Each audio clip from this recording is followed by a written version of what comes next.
But because these eyes will never unsee the trauma that was done. I saw my angry mother kick me while I was on the ground because I couldn't put my shoes on fast enough. I saw my dad pull a gun on my mom. I saw my grandma cry when I told her the torment her own daughter put me through. I'm sorry, that doesn't describe me very well. Maybe if you ask the devil, he'll tell you I'm not good enough. That I'm visually impaired. The fact that he reminds me every day I don't meet God's standards. If you ask the enemy, he'll tell you that I'm lost. I'm no good. That when I look in the mirror, all I see is injured, insecure, ignorant, impaired. Wait. Injured, insecure, ignorant, impaired. Those all start with I. I told you I have an eye problem. I just couldn't see it then. Now, if you ask Christ, he'll tell you that I was created perfectly in his Father's image. That I'm not blind, I see just fine. See, God gives us what seems to be burdens, but in reality is a lamp in someone else's darkness. Let me help you figure out what I just said. Y'all ever be watching Disney Plus, right? And you see that princess strolling through the forest with her lamp? Because those lamps, right, they only work when there's fuel in it. Those lamps only work when there's fuel in it. The lamp doesn't work when the fuel is spilled over the ground. The fuel is what drives you. Your burden is not what burns you, it's what flames your faith brighter. Your purpose cannot run without its burden, just like the lamp can't run without its fuel. Let's try something. So I'm going to say, your purpose cannot run without, and you're going to shout, its burden. Are you ready? Your purpose cannot run without. It's burden. Nah, I thought we were going to praise God tonight. Your purpose cannot run without. It's burden. Exactly. Your purpose cannot run without its burden, just like the lamp can't run without its fuel. But let me prove it to you. There was a man who lived in a little village, and every single night, this man would walk around outside with his lamp. And the villagers, they would laugh and make fun of him because he was blind. He couldn't see. What was he doing with the lamp? So finally, the villagers came up to him and they said, "Sir, what are you doing with the lamp? You're blind, you can't see." The man responded, "I walk with this lamp, so you never have to walk without seeing as I do." God gave this man what seemed to be a burden because the Lord knew that he would use his perspective on life to bless others. It's not a burden when you use it to be a blessing. It didn't happen to you, it happened for you. Let me say that again. It's not a burden when you use it to be a blessing. It didn't happen to you, it happened for you. I don't know your family situations or your circumstances growing up. I don't know who left you or what they tried to take from you. I know they tried to break you, blame you, shame you, but you are unbroken.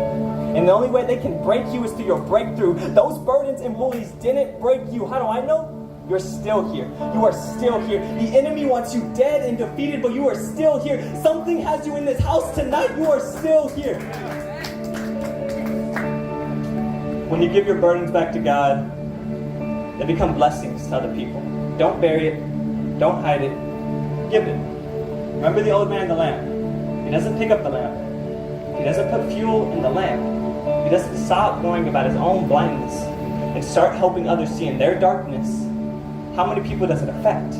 His burden became a blessing because by picking up the lamp, it became the beacon in their darkness. Matthew 5:16 says, "In the same way, let your light shine before others so they may see your good works and give glory to your Father who is in heaven." The burden you are holding or hiding is the blessing you should be using for uplifting. To reach your purpose, you have to build your purpose. Everyone say build? Build. I know y'all say build. Build. Yeah, you gotta build your purpose. Nowhere in the Bible does it talk about your purpose is waiting around for you. You have to work for your purpose.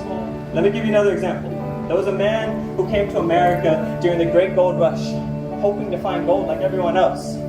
He bought supplies, he bought tools, and he would begin to dig and dig and dig and dig, and he didn't find anything. He decided, I'm gonna have to sell my equipment because my family can't starve. He did that. He sold his equipment, and the man he sold it to was like, "I bet you, I'll pick up right where you were digging." And he digged, and he digged, and not even 3 feet later, struck gold. This means the original man was 3 feet from striking big, but gave up because it got too hard. He gave up because he saw no fruit in his labor. You could be 3 feet from changing someone's life, or making an impact, or making a difference, or getting healed. You could be 3 feet, but you don't trust God. When you give your burdens to God, they become blessings to other people. Don't bury it. Don't hide it. Give it. Can I bring in Moses? Did you know that Moses had a speech impediment? Moses had a speech impediment, and God asked him to go speak to the Pharaoh. Moses was like, man, God, you tripping. Like, I can barely talk as it is, and you want me to do what? God didn't just ask Moses to speak to the Pharaoh. He wanted Moses to lead an entire nation to the promised land. God took what Moses saw as a burden and showed him it was building towards his purpose. It was no mistake that Moses was born with a speech impediment, that you were born different, born in dysfunction, born with no money or toxic parents. It's always been part of the plan. Don't cry about what you didn't get, because you won't get tools you don't need to complete tasks you weren't assigned. Let me say that again. Don't cry about what you didn't get, because you won't get tools you don't need to complete tasks you weren't assigned. Do me a favor and think of a person that hurt you. Someone that betrayed you, that let you down, that walked away. Why you? Why did the abuse or injury or pain happen to you just because God has an odd sense of humor? Nah, that person is in your life so that Christ can change their life through you. I promise it's no mistake. You're meant to take what seems to be a burden and use it to be a blessing. Maybe broken relationships and strained family situations are your burden. Where's my friend Joseph? He'll tell you that his brothers beat him up. They threw him into a pit. They lied and said he was dead. He was falsely accused by Potiphar's wife and thrown into jail. He was forgotten in jail for 2 years after helping a prisoner understand a dream. But God used all of that. God took him from the pit and the prison and placed him in a palace. Decades later, his brothers came to the palace begging for food and supplies, not knowing that Joseph was there. And Joseph blessed them.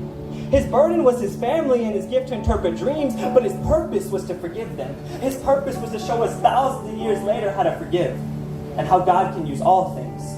I love how Joseph says in Genesis 50:20, you meant it for evil, but God meant it for good. You can still be a blessing. You can still forgive. You can use what was meant to break you and allow God to use it to shape you. There's one last story I'd like to share with you tonight. It's a common story. You might have heard it before, but it doesn't take away from how beautiful it is. There's a little boy on the beach. He was walking around picking up starfish and throwing them in the ocean, one after another, one after another. Then a man walked by and he said, son, what are you doing? The boy said, I'm picking up starfish and throwing them in the ocean. What do you mean? The man said, why? There's thousands of starfish on this beach for miles to go. You're not going to make a difference. The boy listened with respect, but bent down and grabbed another starfish and threw it in the ocean. He said, I made a difference to that one. And that's the difference. That's the difference between someone living in their worldly perspective and someone living in their purpose. They saw the same thing but didn't see it the same way. One saw a problem and the other saw how he could be the solution. Who is God calling you to be? Not what did you want to do? How can you impact the world today? Thank you.